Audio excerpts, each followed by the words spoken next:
ठीक है, तो आज का जो हम लोग का टॉपिक है वो है, हम लोग क्या करेंगे, कुछ शेप का यूज करके हम लोग क्या करेंगे, एक 3D डिज़ाइन बनाने का कोशिश करेंगे। ठीक है, क्या करेंगे हम लोग, 3D डिज़ाइन बनाने की कोशिश करेंगे। तो एडोबी इलस्ट्रेटर में हमारा क्या है, 3D का एक बहुत अच्छा है ना, बहुत मेजर रोल कह सकते हैं आपके एडोबी में। हम लोग क्या कर सकते हैं, वैसे तो 3D के और भी बहुत सारे सॉफ्टवेयर हैं, ठीक है ना। तो इसमें भी क्या है, 3D का थोड़ा सा है कि लाइट वेट कह सकते हैं आप, क्योंकि एक 3D सॉफ्टवेयर को चलाने के लिए अब एडोबी का एक एप्लीकेशन इसको बोलते हैं एडोबी डायमेंशन, ठीक है, जिसमें हम लोग क्या करते हैं, बेसिकली मोकअप वगैरह तैयार करते हैं। तो उसको भी हम लोग आने वाले वीडियोज में देखेंगे। फिलहाल ये है कि कम स्पेसिफिकेशन के सिस्टम में या लैपटॉप में हम लोग 3D डिज़ाइन बना सकते हैं या नहीं बना सकते हैं। ठीक है, तो डिज़ाइन बनाना इजी है। अब होता क्या है कि 3D में मेन होता है कि हमें ग्राफिक्स कार्ड या हाई स्पेसिफिकेशन की जरूरत तब पड़ता है जब हमको क्या करना हो, किसी चीज़ को रेंडर करना हो। ठीक है, रेंडर करने के टाइम पे आपको सिस्टम क्या होना चाहिए, अगर हैवी इक्विपमेंट के साथ है तो थोड़ा सा आपको बेनिफिट सही मिलता है। तो जो भी हमारा मोस्टली जो है अभी कि अभी हम लोग एडोबी के इलस्ट्रेटर में देख रहे हैं हमारा कि 3D मॉडल हमारा, और अभी जो हमारा सिस्टम का अगर मैं कन्फिग्रेशन की बात करूँ तो बड़ा बेसिक सिस्टम कन्फिग्रेशन लेके हम लोग चल रहे हैं। ठीक है, मैं आपको सिस्टम का कन्फिग्रेशन दिखा देता हूँ ताकि ये समझ में आ जाए कि इस वाले कन्फिग्रेशन पे हमारा 3D किस तरीके से परफॉर्म कर रहा है। तो यहाँ पे अगर हम लोग बात करते हैं सिस्टम का, तो अपना जो सिस्टम है इसमें आपका ये हमारा i5 का 8th जनरेशन CPU है, आपको 1.7 गीगाहर्ट्ज़ प्रोसेसर के साथ, और ये एक लैपटॉप है हमारा। ठीक है, i5 8th जनरेशन का लैपटॉप है, जिसमें अगर बात किया जाए तो GPU जो उसका इनबिल्ट जो है मदरबोर्ड के साथ वही है। ठीक है, अगर इसमें रैम बात करें तो 8 GB का रैम है। ठीक है, तो 8 GB रैम और i5 8th जनरेशन के हिसाब से हम लोग चल रहे हैं, देख रहे हैं। ठीक है, कि इस पे हमारा 3D कैसा परफॉर्म कर रहा है, कि कितना % लैग हो रहा है और क्या हो रहा है, और कौन कौन सा डिज़ाइन बन के हमारा निकल के आ रहा है सामने। ठीक है, तो शुरू करते हैं। सबसे पहले हम लोग क्या करते हैं, एक बेसिक शेप लेके चलते हैं, और 3D जब भी बनाएंगे तो हम लोग एक चीज़ का ध्यान रखेंगे कि यहाँ पे जो हमारा स्ट्रोक वाला ऑप्शन है, स्ट्रोक को हम हमेशा क्या करेंगे, लॉक रखेंगे। क्यों, डबल कलर में 3D में क्या होगा, आपका जो लाइटनिंग है वो सही तरीके से काम नहीं करेगा। तो जब भी आप कोई 3D डिज़ाइन बनाओगे, 3D मॉडल बनाओगे, आपको दो चीज़ का ध्यान रखना है। एक, आपके एंकर पॉइंट्स का ध्यान रखना, दूसरा जो फिल हो वो सिंगल कलर हो। ठीक है, तो यहाँ पे हमने क्या किया, स्ट्रोक को लॉक किया। फिल किसी भी कलर का आप ले सकते हो, ले सपोज मैं एक बेसिक कलर लेके चलता हूँ, रेड। ठीक है, रेड कलर लिया मैंने, एक शेप लिया यहाँ से एलिप्स, और शिफ्ट के साथ मैंने क्या कर दिया, एक शेप को ड्रॉ कर दिया। तो एक शेप ड्रॉ हो गया।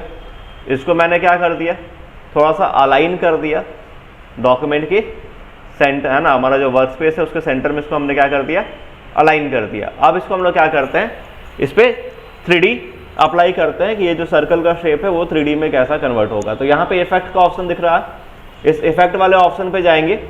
यहाँ 3D एंड मटेरियल्स का ऑप्शन है। यहाँ पे जाने के बाद आपको क्या करना है, ये जो रिवॉल्व मेथड है, ये रिवॉल्व वाला जो ऑप्शन, उसको आपको क्या करना है, क्लिक करना है। जैसे रिवॉल्व वाले ऑप्शन पे क्लिक करोगे एंड वो क्या करेगा, उसको अब उस शेप को क्या करेगा, 3D में कन्वर्ट करेगा। ठीक है, तो ये क्या कर दिया, उसको रिवॉल्व करके एक 3D मटेरियल में कन्वर्ट कर दिया। अब यहाँ पे अब ये जो प्रॉपर्टीज है इसको आपको समझने का जरूरत है। ठीक है, अभी यहाँ पे 3D टाइप में आपका प्लेन है, एक्सट्रूड है, रिवॉल्व है, और आपका क्या है, इन्फ्लेट है। ठीक है, अब प्लेन वाला क्या करेगा, सिर्फ डायरेक्शन को चेंज करेगा, वो पूरे शेप को कन्वर्ट नहीं करेगा। एक्सट्रूड क्या करेगा, वो सिर्फ हमारा क्या होता है, जेड एक्सेस और है ना एक्स एक्सेस पे काम करता है। ठीक है, रिवॉल्व है जो क्या कर रहा है, हमारा 360 पे काम कर रहा है। तो वो क्या कर रहा है, आपके एक सर्कल को 360 में क्या कर रहा है, लुक दे रहा है। इसके बाद यहाँ पे एजेस है, लेफ्ट एज में ऐसा है, राइट एज में करने पे वो आपको किस टाइप का क्या करेगा, उसको एंगल को चेंज करेगा। ठीक है, तो सर्कल में लेफ्ट या राइट में ज़्यादा आपको डिफरेंस नहीं दिखेगा। जब हम लोग क्या करेंगे, कोई स्क्वायर या कोई दूसरा शेप जब यूज करेंगे तो वहाँ पे हमको लेफ्ट और राइट एजेस में हम लोग को डिफरेंस दिखेगा। तो यहाँ से दोबारा हम लोग क्या करते हैं, लेफ्ट एजेस ही लेके चलते हैं कि उसमें कोई मेजर हमारा कोई डिफरेंस चेंजेस नहीं है। सेकंड, इस डायलॉग बॉक्स में आपको सेकंड ऑप्शन दिख रहा है, दैट इज मटेरियल्स। ठीक है, हमारे पास जो 3D मटेरियल्स है उसका बात कर रहे हैं हम लोग। अब यहाँ 3D मटेरियल्स में आपको एक बेसिक मटेरियल्स है, यहाँ पे आपको क्या होंगे और भी मटेरियल्स देखने को मिलेंगे, है ना। यहाँ पे इतने टाइप के आपके मटेरियल्स हैं, किसी भी मटेरियल, है ना। यहाँ पे जैसे आपको मान लो एक मटेरियल है हमारा गोल्ड का, है ना, तो आप एक क्या कर सकते हो, गोल्ड मटेरियल यूज कर सकते हो। तो जैसे ही आप गोल्ड मटेरियल को क्लिक करोगे यहाँ पे क्या होगा, ठीक है। अब वो सिस्टम के हिसाब से वो परफॉर्मेंस में टाइम लेगा या जो है आपका इम्प्लीमेंट करने में थोड़ा सा टाइम लेगा, तो आपको क्या करना पड़ेगा, थोड़ा सा वेट करना पड़ेगा। क्यों? क्योंकि 3D जब भी हम डिज़ाइन करेंगे तो हमें क्या चाहिए होगा, थोड़ा सा ग्राफिक्स कार्ड का जरूरत पड़ेगा। बिना ग्राफिक्स कार्ड का हम लोग 3D मॉडल यूज नहीं करेंगे। तो ये क्या कर दिया, उसको हमने मटेरियल चेंज किया, उसके हिसाब से उसने क्या कर दिया, उस चीज़ को इम्प्लीमेंट कर दिया।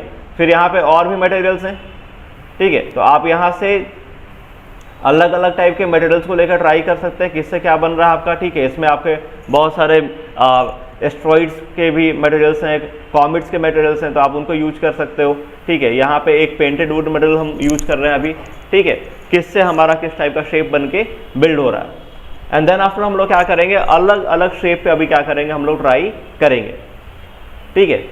तो अभी हमने क्या किया है, पेंटेड वुड वाला मटेरियल हमने ट्राई किया है, देखते हैं इसका इफेक्ट कैसा अप्लाई हो रहा है, ठीक है। तो we have to wait for some time. तो ये क्या कर रहा है, आपको उस तरीके से आपको एक मटेरियल बना के दे रहा है। नाउ आप क्या कर सकते हो, इसके साइज को एक्सपेंड भी कर सकते हो और आप उस शेप को क्या कर सकते हो, प्रॉपर देख सकते हो, है ना। तो ये आपका क्या कर रहा है, मटेरियल का काम है। फिर इसमें क्या है, लाइटनिंग का काम है। लाइटनिंग मतलब यहाँ जो लाइट पड़ रहा है, अभी जो लाइट पड़ रहा है वो यहाँ पे कहाँ है, इस फ्रंट पोर्शन पे है ना। जैसे आप डिफ्यूज पे क्लिक कर रहे हो, आपका लाइट कहाँ हो रहा है, चेंज हो रहा है। आप इसको क्या कर रहे हो, टॉप पे कर रहे हो, तो ये लाइटिंग क्या कर रहा है, लाइटिंग का गेम कर रहा है, ठीक है। अब यहाँ पे क्या करते हैं, इसको हम लोग इस शेप को डिलीट करते हैं। अब कुछ और दूसरे शेप पे हम लोग क्या करते हैं, इसको ट्राई करते हैं। आपको जिस चीज़ का ध्यान रखना है वो है कि आप एंकर पॉइंट्स पे किसी भी, है ना, आपने सर्कल पे ट्राई किया, आप रेक्टेंगल पे ट्राई कर सकते हो, आप स्क्वायर पे ट्राई कर सकते हो। मान लो आपने एक रेक्टेंगल लिया और आपने क्या किया, आपने एक रेक्टेंगल यहाँ से ड्रॉ कर दिया, ठीक है। ये सपोज कि आपने इस टाइप का क्या किया, रेक्टेंगल ड्रॉ किया। नाउ आप क्या करोगे, सेम इफेक्ट पे जाओगे, 3D मटेरियल्स पे जाओगे, रिवॉल्व पे जाओगे, और रिवॉल्व पे जाने के बाद ये आपका क्या कर रहा है, उसको एक सिलेंड्रिकल शेप में कन्वर्ट कर रहा है। मटेरियल इसका भी चेंज किया जा सकता है, कलर इसका भी चेंज किया जा सकता है, और इसके साइज को एक्सपेंड भी किया जा सकता है, ठीक है। तो ये साइज को आपने एक्सपेंड किया, ठीक है। और मान लो यहाँ से आप क्या कर रहे हो, थोड़ा सा डार्क कलर उस पर अप्लाई कर रहे हो, तो आप कलर भी चेंज कर सकते हो, डार्क कलर अप्लाई कर सकते हो, ठीक है। 3D में इसमें हम लोग क्या कर सकते हैं, लेबलिंग और मोकअप का भी काम कर सकते हैं, लेकिन प्रॉब्लम क्या है, कॉन्फ़िगरेशन का। तो इसमें आप क्या कर सकते हो कि आप 3D मॉडल डिज़ाइन करो एंड देन आपके पास एडोबी फोटोशॉप है, वहाँ पे जाके क्या कर सकते हो, आप इसमें स्टिकर और लेबलिंग का काम कर सकते हो, ठीक है। तो और किसी शेप पे ट्राई करते हैं हम लोग, हर एक शेप पे हमारा क्या होगा, अलग अलग डिज़ाइन बन के आएगा। नाउ हम लोग क्या करते हैं, एक पेन टूल लेते हैं, पेन टूल से क्या करते हैं, एक डिज़ाइन हम लोग बनाते हैं, ठीक है। तो ये हमने एक पेन टूल से हम लोग क्या कर रहे हैं, एक डिज़ाइन हम बना रहे हैं, ठीक है। ये हमने एक डिज़ाइन बनाया और इसको हमने क्या कर दिया, इस रिवॉल्व वाले ऑप्शन पे क्लिक किया कि वो क्या कर रहा है, कौन सा शेप बना के हमको दे रहा है। तो ये हमारा, ये भी सेम शेप दे रहा है, वो भी सेम दे रहा है। अगर यहाँ से किसी एक एंकर पॉइंट को हम लोग डिलीट कर देते हैं, राइट, यहाँ से हम लोग क्या करते हैं, एक एंकर पॉइंट को डिलीट करते हैं, इसको डिलीट करते हैं। तो डिलीट करने के बाद क्या कर रहा है, ये एक शेप को चेंज कर दे रहा है ना, ठीक है। और जितने एंकर पॉइंट आप इंक्रीज करोगे वो उतना क्या करेगा, उसको सर्कुलेट करेगा। अब लेट्स सपोज दोबारा क्या करते हैं, एक पेन टूल लेते हैं हम लोग और हम लोग कुछ एक इस टाइप का शेप बनाते हैं। हमने क्या किया, कुछ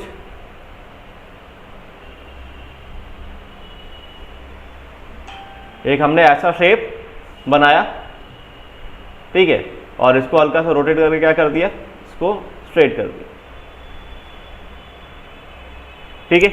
ये हमने एक शेप बनाया। अब इसको हम लोग क्या कर रहे हैं, 3D में इसको रिवॉल्व करने का काम कर रहे हैं, देख रहे हैं हमारा कितने पॉइंटर्स और क्या बन के आ रहा है, ठीक है। तो जितने कर्व है दिख रहे हैं आपके, कर्व पॉइंट सर्कल पॉइंट के हिसाब से क्या कर रहा है, वो डिजाइन, है ना, आपका क्रिएट हो रहा है ना। स्ट्रेट लाइन कर्व्स के हिसाब से क्या कर रहा है, आपका डिजाइन चेंज हो रहा है। मटेरियल आप उसके हिसाब से क्या कर सकते हो, चेंज कर सकते हो। तो जितने आपके एंकर पॉइंट्स रहेंगे उतना बेहतर वो काम करेगा। जो शैडो आ रहा है, जो ब्लैक आ रहा है साइड में, उसे कैसे यूज कर सकते हैं? ये आपका सारा का सारा गेम लाइटनिंग का है। आप लाइटनिंग पे जाके जैसे इसके इंटेंसिटी को इंक्रीज और डिक्रीज करोगे, ठीक है, उसके हिसाब से क्या करेगा वो आपके शैडो को इंक्रीज और डिक्रीज करते जाएगा, ठीक है। वो बेसिकली क्या होता है 3D में कैमरा पोजीशन मैटर करता है। 3D में हम लोग जब भी कोई कैमरा पोजीशन वगैरह ट्राई करते हैं, ठीक है, तो वो हमारा कैमरा पोजीशन ही क्या करता है, उस पर लाइटनिंग का काम करता है, ठीक है।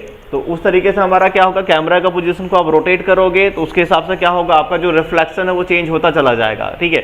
फिलहाल क्या है कि अभी हम लोग बेसिक सिस्टम पे ट्राई कर रहे हैं। जब हम लोग ग्राफिक्स बेस्ड सिस्टम पे ट्राई करेंगे तो वहां पे हम लोग एक एक डिजाइन को और एक एक पिक्सल को क्या करेंगे हम लोग, है ना, अच्छे तरीके से देखेंगे। फिलहाल हमारा ये है कि कम कॉन्फ़िगरेशन में हम किस टाइप का डिजाइन तैयार कर सकते हैं, कोई लेबल बना सकते हैं कि नहीं, कोई बॉटल बना सकते हैं कि नहीं, उसकी बात हो रही है यहाँ पे, ठीक है। तो यहाँ पे क्या करता है, दूसरा हम लोग कोई एक ऑब्जेक्ट ट्राई करता है जिससे अगर ऐसा हो जाए कि अपने पास क्या हो, कोई एक कैनवास या कोई बॉटल का डिजाइन आ जाए, तो इसको हम लोग क्या करते हैं, डिलीट करते हैं शेप को, ठीक है, और एक शेप लेके चलते हैं हम लोग यहाँ से। लेट्स सपोज हमने क्या किया, एक राउंडेड रेक्टेंगल लिया और हमने एक राउंडेड रेक्टेंगल, तो ये ऑब्वियसली बात है ना, ये क्या करेगा हमको एक कैप का, है ना, एक कैप का शेप बना के हमको देगा। इस पर जैसे क्लिक किए तो ये क्या कर दिया, एक कैप का शेप बना के दे रहा है ना, ठीक है। इस पर भी आप लेबलिंग का काम कर सकते हो और इसके हिसाब से आपको क्या चाहिए, एक बॉक्स चाहिए, राइट। ये आपका एक क्या हो गया, कैप हो गया। नीचे में आपको बेस क्या चाहिए, एक बॉक्स का बेस चाहिए। तो आप क्या कर सकते हो, यहाँ से मान लो आप एक रेक्टेंगल टूल लो, ठीक है, और आपने एक रेक्टेंगल टूल लिया और इसको पहले क्या किया, रिवॉल्व पे क्लिक किया, ठीक है। अब ये रिवॉल्व पे क्लिक करने के बाद आपका जो मटेरियल अप्लाई कर रहा है, तो ये भी एक बॉक्स बना रहा है। अब इसका हम लोग क्या करेंगे, कॉर्नर से साइज छोटा करेंगे क्योंकि हमें इसका बेस ज़्यादा चाहिए ना, तो हम क्या करते हैं, इसका कॉर्नर से साइज छोटा करते हैं और मुझे इसको क्या करना है, बस नीचे की ओर एक्सपेंड करना है, ठीक है। और इस बेस को हम लोग यहाँ क्या करेंगे, नीचे से एक्सपेंड करके हम क्या करेंगे, उसका एक बॉक्स शेप बनाएंगे, राइट। तो ये हमारा क्या हो रहा है, एक कंटेनर बन रहा है, ठीक है। और इसको हम लोग क्या करेंगे, अब एडजस्ट करेंगे, कलर हम लोग चेंज कर सकते हैं उसका, राइट। तो ये हमारा क्या कर रहा है, एक बॉक्स, जो हम जिस टाइप का कंटेनर की बात कर रहे हैं उस टाइप का हमारा क्या हो रहा है, एक 3D, है ना, ताकि हम लोग मोकअप वगैरह के लिए इसको हम लोग क्या करें, सही तरीके से यूज कर सकें। और इसका मान लो हम लोग क्या करते हैं, कलर चेंज कर देते हैं, ठीक है, किस टाइप का हमको, है ना, बॉक्स चाहिए, किस टाइप का हमें, और हम लोग कलर क्या कर सकते हैं, हल्का सा और लाइट यूज कर सकते हैं ना, ठीक है। तो ये बेसिकली क्या है, आपका एक वो तो मोकअप के बाद आपका क्या होगा और इफेक्टिव हो जाएगा, ठीक है। तो ये क्या हो गया, एक कंटेनर बना, है ना। इसको आप क्या कर सकते हो, एक शेप या एक, अब इस पर जब लेबलिंग का काम करोगे तो क्या होगा, आपका वो शेप सही तैयार हो जाएगा, ठीक है। अलग अलग शेप पे ट्राई करेंगे हमारा तो और अलग इफेक्ट आएगा। अब मान लो इस शेप को भी हम लोग क्या करते हैं, डिलीट करते हैं। यहाँ पे एक शेप है जिसको बोलते हैं हम लोग स्टार शेप लेते हैं, ठीक है। जब आपने स्टार शेप लिया तो यहाँ पे आपके 5 पॉइंट के स्टार हैं, पहले इसको रिवॉल्व करके देखो, उसके बाद क्या करेंगे, उनके हम लोग पॉइंट्स को इंक्रीज करते जाएंगे, ठीक है। तो पॉइंट्स को जब इंक्रीज करेंगे हम लोग तो उसके बाद देखेंगे क्या क्या चेंजेस आ रहे हैं, ठीक है। तो 5 पॉइंट स्टार पे कुछ इस टाइप का इफेक्ट आ रहा है। अब स्टार के पॉइंट को आपको क्या करना है, इंक्रीज करके ट्राई करना है। तो आपने आपका जो वर्क एरिया है वहाँ पे आपने एक बार क्लिक किया, ठीक है। स्टार टूल को लेके आप क्या करोगे, एक बार क्लिक करोगे तो यहाँ पे आपको एक बॉक्स आएगा, यहाँ पे पूछ रहा है पॉइंट्स। अब नंबर ऑफ पॉइंट्स आप जितना इंक्रीज करोगे, लेट्स सपोज मैं कर देता हूँ 25 पॉइंट मैंने किया और मैंने क्या कर दिया, ओके कर दिया। तो अभी कितने पॉइंट का स्टार बन के आ गया, 25 पॉइंट का। अब 3D मटेरियल्स पे जाते हैं हम लोग और क्या करते हैं, इस रिवॉल्व वाले ऑप्शन पे क्लिक करते हैं, ठीक है। तो ये दिख रहा है, नंबर ऑफ पॉइंट्स जितना आप इंक्रीज करोगे उसके हिसाब से क्या होगा, आपका डिजाइन चेंज होते जाएगा। अब हाँ, 3D डिजाइनिंग में बेसिक स्ट्रक्चर आपको समझना पड़ेगा। आप प्रैक्टिस करोगे, आपको समझ में आ रहा है कि मैं पॉइंट्स बढ़ाते जा रहा हूँ, मेरे लाइंस क्या हो रहे हैं, इंक्रीज होते जा रहे हैं, ठीक है। तो मैं किस टाइप का शेप बनाऊंगा तो किस टाइप का हमारा क्या होगा, इफेक्ट हमारा आएगा। एक दो शेप और ट्राई करते हैं हम लोग, पेन टूल से ड्रॉ करते हैं। तो लेट्स सपोज कि पेन टूल से हम लोग क्या करते हैं, उस बार एंकर पॉइंट ज़्यादा लिया था ना, इस बार एंकर पॉइंट क्या करते हैं हम लोग, कम लेते हैं। सिर्फ हमने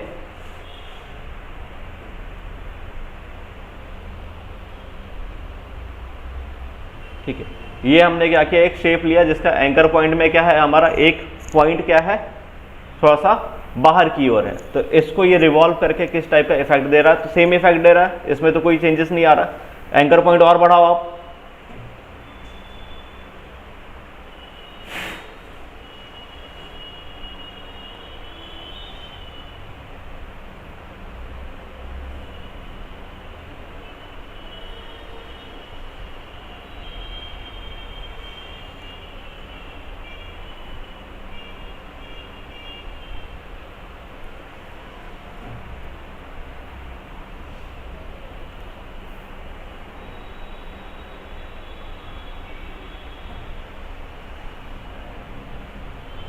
एंकर पॉइंट को हम लोग क्या कर रहे हैं, यहाँ पे इंक्रीज करके हम लोग क्या कर रहे हैं, एक शेप क्रिएट कर रहे हैं। ठीक है, कुछ इस टाइप का शेप बनाया और इसको हम लोग क्या कर रहे हैं, रिवॉल्व कर रहे हैं। ठीक है, तो वो क्या कर रहा है, अलग अलग लेयर बना के दे रहा है। तो जैसे जैसे आप लेयर इंक्रीज करते जाओगे उसके पॉइंट्स क्या होते जाएंगे, इंक्रीज होते चले जाएंगे, है ना। तो 3D में बेसिकली हमारा है कि अभी क्या कर रहा है, वो किसी भी स्ट्रेट लाइन को 360 में कन्वर्ट कर रहा है। आपने दो स्ट्रेट लाइन लिया, उसको क्या किया, उसने 360 में कन्वर्ट कर दिया, यानी फ्लैटन शेप को क्या कर रहा है, वो 360 डिग्री में रोटेट करने का काम कर रहा है।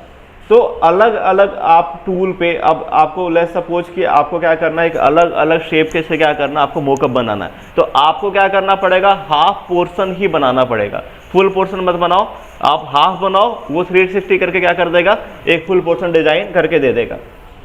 ठीक है, जैसे कि यहां से एक टूल लेके चलते हैं हम लोग, एक पॉलीगन शेप लेके चलते हैं। ठीक है, पॉलीगन शेप हमने लिया, 6 साइड का हमने एक पॉलीगन ड्रॉ किया। अब इसको 6 एंकर पॉइंट को क्या कर रहे हैं हम लोग, रिवॉल्व कर रहे हैं। तो 6 एंगल को क्या करेगा, वो रोटेट कर रहा है 360 में, है ना, दिख रहा है। तो उसके हिसाब से हमारा क्या हो रहा है, जो शेप है वो 360 में रोटेट हो रहा है। अब इसमें आप क्या कर सकते हो, एंकर पॉइंट्स को इंक्रीज कर सकते हो। ठीक है, अब उसके लिए क्या करोगे, जैसे कि आपने दोबारा क्या किया, एक 6 पॉइंट का ही आप पॉलीगन लो। ठीक है, 6 पॉइंट का पॉलीगन लेने के बाद आप मान लो 100 पॉइंट का बना दो। ठीक है, ये 100 पॉइंट का बन गया। अब इसमें हम लोग क्या करते हैं, एंकर पॉइंट्स को ऐड करते हैं। तो यहाँ पे ऐड एंकर पॉइंट्स है, इस पर आप क्लिक करके क्या कर सकते हो, एंकर पॉइंट्स को ऐड कर सकते हो। तो यहाँ पे हमने क्या किया, एंकर पॉइंट्स को और इंक्रीज कर दिया। ठीक है, और एंकर पॉइंट्स के हिसाब से इसके शेप को आप हल्का चेंज भी कर सकते हो। ठीक है, आप क्या कर सकते हो, एंकर पॉइंट के हिसाब से इसके शेप को हल्का सा उसको हम लोग क्या कर रहे हैं, एंगल से हल्का सा उसको क्या कर रहे हैं, कर्व कर रहे हैं, राइट।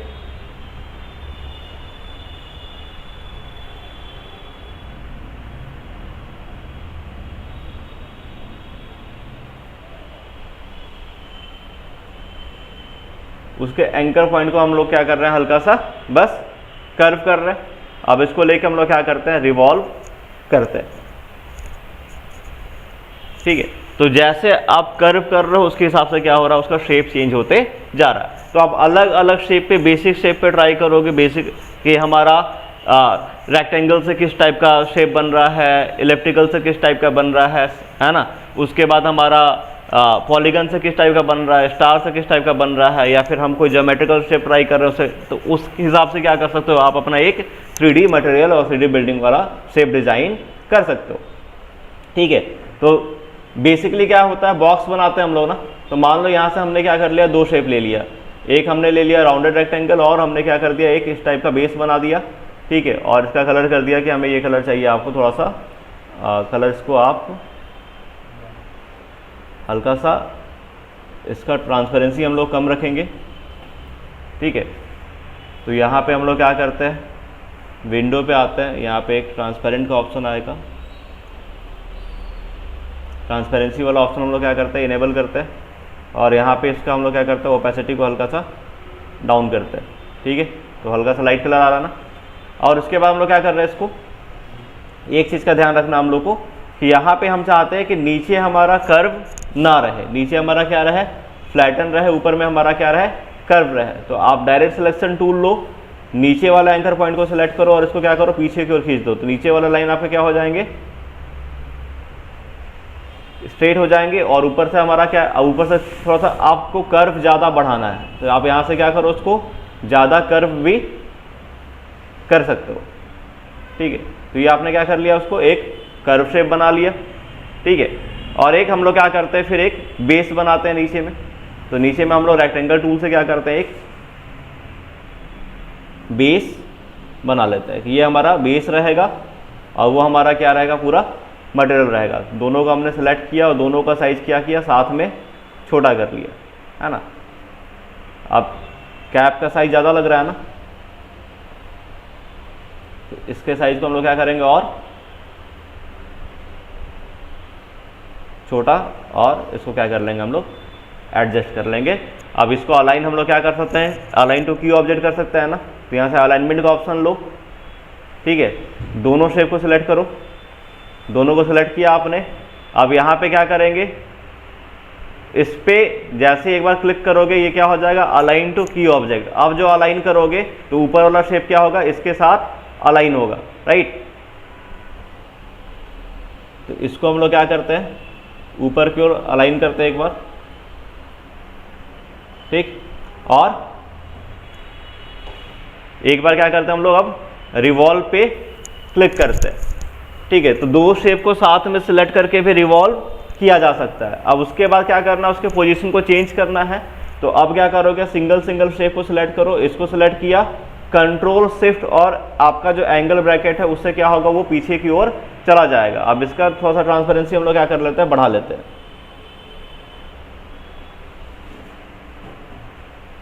ठीक है। कलर उसका चेंज कर लो,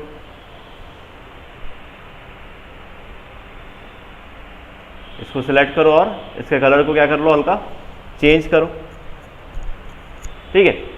तो अब ये आपका क्या है, एक शेप बन के सामने आ रहा है। बॉक्स जिस टाइप का भी आपको रखना है उस टाइप से क्या कर सकते हो, आप रख सकते हो, ठीक है। तो 3D शेप आप इसमें बनाओगे, ठीक है। नेक्स्ट वाले में हम लोग क्या करेंगे, एक कोई भी 3D शेप बना के हम लोग क्या करेंगे, एक अपना बॉक्स तैयार किया हमने, और उसको हम लोग क्या करेंगे, उसको हम लोग मोकअप करने का ट्राई करेंगे। तो मोकअप हम इलस्ट्रेटर में ट्राई नहीं करेंगे। देखो वैसे तो क्या है, इलस्ट्रेटर में ऑप्शन दिया हुआ है, ठीक है, लेकिन प्रॉब्लम क्या है, आपके सिस्टम का कॉन्फ़िगरेशन का। अगर मैं बात करूँ कि मुझे यहाँ पे लेवल करना है, ठीक है, तो यहाँ पे आपके पास क्या है, उसमें नीचे में एक ऑप्शन मिलेगा आपको, यहाँ पे आपको ऑप्शंस मिल जाएंगे इमेज को ऐड करने का। लेकिन प्रॉब्लम क्या है कि हमारा ये जो मटेरियल वाला ऑप्शन है ना, ठीक है, ये जो हमारा सिस्टम कॉन्फ़िगरेशन है उसके वजह से क्या आएगा, यहाँ पे आपको दिक्कत आएगा, ठीक है। तो इस चीज़ का हम लोग क्या करेंगे, ध्यान रखेंगे कि हमारा मोकअप किस में हो, फोटोशॉप में हो, ठीक है। तो आज हम लोग इतना ही रखेंगे। नेक्स्ट वीडियो में हम लोग क्या करेंगे, ट्राई करेंगे उसको शेप पे उसको लेबल क्रिएट करने का, ठीक है। चलो तो आज इतना ही रखते हैं, नेक्स्ट वीडियो में मिलते हैं हम लोग।